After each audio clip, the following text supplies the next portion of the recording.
जी आए, गांधी जी ने पूरे मेव समाज को संगठित का इकट्ठा करके ये कहा कि भाई मेव कौम हिंदुस्तान की रीढ़ की हड्डी है, बापू गांधी भी आपके साथ जीना और मरना चाहता है जी। तो उनकी बात लोगों ने मान ली थी जी। और उसने फिर एक बात और बहुत बड़ी कही थी कि अगर आपको पाकिस्तान जाना है तो बापू भी आपके साथ जाएगा और आज जाना ही है तो मैं सड़क पे लंबा लेट जाता हूँ, मेरे ऊपर से गुजर जाओ। तो मेओन ने उसकी बात जो है इमोशनल हो गए, उसकी बात करके जो चले गए थे। फिर गांधी ने एक बात और कही थी कि जो मेव पाकिस्तान चला गया मैं उसको भी यहाँ लाने की कोशिश करूंगा दोबारा। गांव का रहने वाला था चांद खा मेवाती राशेड़ा, जो मिलिट्री में अंग्रेज मिलिट्री में था, वो सहन नहीं कर पाया और उसने जंगे आजादी की 10 मई या 9-10-11 मई के बीच में पहली गोली अंग्रेज अफसरों के सीने पे दागी थी। जी जी जी। तो उसके बाद दिल्ली पे अंग्रेजों ने अपना पूरा अधिकार जमा लिया था। 20 सितंबर, ये मई में झगड़ा शुरू हुआ था, 20 सितंबर को बहादुर शाह जफर को कैद कर लिया गया था और उनको कैद करके गाजियाबाद और गाजियाबाद से रंगून भेज दिया गया था। तो उसके बाद जब अंग्रेजों को ये पता चला कि भाई इस गांव का आदमी ने गोली चलाई, वहां जो है ये लड़ाई बाकी देश में खत्म हो चुकी थी जंग आजादी की पूरी तरह, लेकिन मेवात इससे अछूता था। मेवात में अभी अंग्रेजों के कदम नहीं पड़े थे, नहीं पड़ा। तो अंग्रेजों को भी ये भी पता था कि भाई मेवात जो है संगठित हो रही है, मेव समाज जो है संगठित हो रहा है और उनसे किस तरह लड़ा जाए। तो दिल्ली के जो असिस्टेंट कलेक्टर थे क्लेफोर्ड जी, उसने इस गांव पे हमला किया था जी। तो इस गांव में हरियाहेड़ा, बेरका, रायसेना, आसपास के कुछ और लोग भी जमा थे जी, मोहम्मदपुर। तो यहाँ उन्होंने एक भीषण हमला किया था जी अंग्रेजों की टीम ने जी।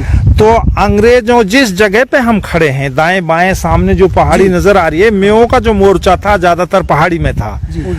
उस गुमट जो सामने गुमट नजर आ रहा है, अंग्रेज थे नीचे।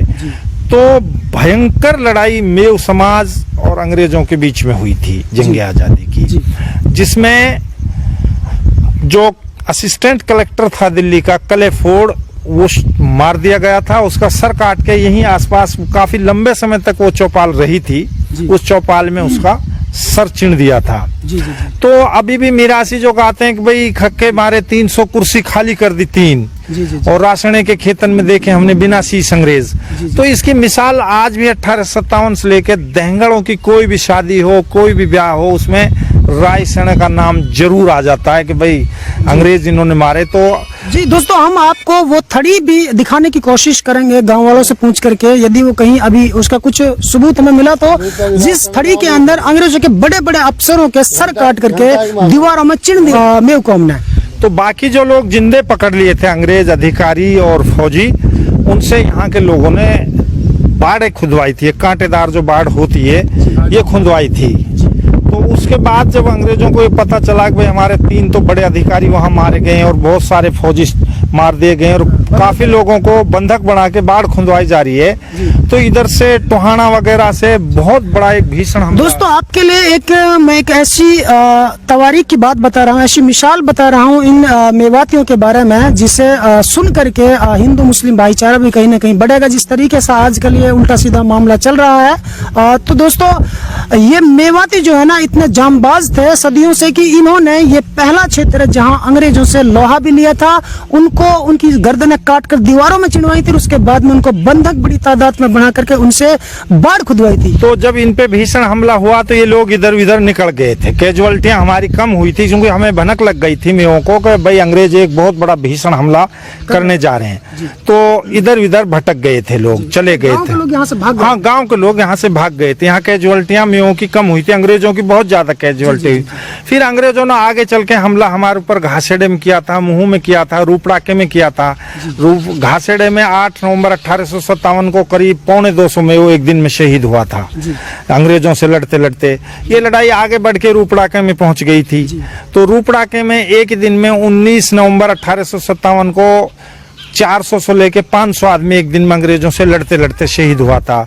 आगे चल के महू है, जलालपुर है, तो ये लड़ाई बढ़ती गई। जब ये अंग्रेजों ने अपना जो आंदोलन था दबा लिया था, तो उसके बाद ये गांव को जो है उन्होंने, डॉक्टर साहब जो बेसिकली यहीं के रहने वाले हैं, राशेनी आए हैं, वो आपको कागज भी दिखाएंगे, बताएंगे। इस गांव का जो मेन इतिहास है, रायसेना हिंदुस्तान का एक ऐसा गांव है जिसका सीना फकर से ऊंचा हो जाता राशिद का नाम सुन के। ये गांव दिल्ली में आबाद था, तो 1200 कुछ में गयासुद्दीन बलबल ने इस गांव को यहाँ ट्रांसफर करके बसाया था। जहाँ आज राष्ट्रपति भवन है, पार्लियामेंट हाउस है, ये सब मूल रूप से रासेना की ही जमीन है जिसपे ये आपका पार्लियामेंट चल रहा है, राष्ट्रपति भवन है और बहुत सारी दिल्ली की बड़ी बड़ी इमारतें हैं वो इसी गांव की हैं। गयासुद्दीन बलबल ने किन कारणों में बसाया, तो वो जो गांव जब इनकी पार नहीं पड़ी, ये लोग इधर उधर भाग गए, तो वो कागजों के बारे में डॉक्टर साहब बताएंगे आपको, जो पूरा ये आगरा से कागज लाए हैं कि कितने नीलाम करा, किसको दिया। मैं तो ये बताऊंगा हमारा जो इतिहास है, मेव कौम का जो इतिहास है इतना है कि जंगे आजादी में महात्मा गांधी को भी जब बाद में आंदोलन चला तो चंपारण की रैली में ये कहना पड़ा महात्मा गांधी को कि हिंदुस्तान में अगर एक कौम भी मेव समाज जैसी हो तो मैं 24 घंटे में फिरंगियों से भारत देश को, हिंदुस्तान को आजाद करा लूंगा। चलिए खैर देश आजाद हो गया। ये गांव अब इसमें कहीं अंसल का कब्जा है, कहीं किसी का कब्जा है, कहीं कोई अब मेव समाज कोई एक आधा कोई लोग बाद में आके बसे हैं वो लोग। उस समय तो गांव पूरा जब नीलामी कर दिया गया था तो कोई यहाँ बसने की बात नहीं थी। तो उसके बाद जो है 1947 में जब ये देश आजाद हो गया तो बदकिस्मती रही हमारी कि देश दो मुल्कों में बंट गया, हिंदुओं का हिंदुस्तान और मुसलमानों का पाकिस्तान। एक दूसरे से झगड़े फिसाद चल रहे थे, लोग पलायन कर रहे थे, तो मेवों को भी पाकिस्तान जाना पड़ गया क्योंकि अलवर का महाराज और भरतपुर का महाराज बहुत परेशान कर रहा था मेवों को वहाँ। तो बहुत सारे लोग निकल गए, जो कच्ची कोठी, नया की, कसूर, पत्तू की, लाहौर, सियालकोट, नरवाल, इन शहरों में पाकिस्तान में बॉर्डर के आसपास बसे हुए हैं। मेरे ख्याल 1-1.5 करोड़ की, हाँ 1-1.5 करोड़ की आबादी है मेवों की। वहाँ MP बनते हैं, MLA बनते हैं। इतना यहाँ थोड़े से 2-1 करोड़ है, 2-2.25 करोड़, वहाँ 1-1.25 करोड़ है, लेकिन वहाँ भी बहुत सारा है कि जो माइग्रेट बेमन गए थे। जब महात्मा गांधी को ये पता चला कि भाई मेव समाज भी हिंदुस्तान छोड़ के जा रहा, वो उस समय कलकत्ता थे, कहीं दूर थे, तो सारे प्रोग्राम अपने रद्द करके नहीं वो, और सीधे 19 दिसंबर 1947 को घासेड़ा गांव आए। जिस समय वो घासेड़ा गांव आए थे वहां लाखों में मेव जो है भरतपुर, अलवर, मुथरा टाइप का खेतों में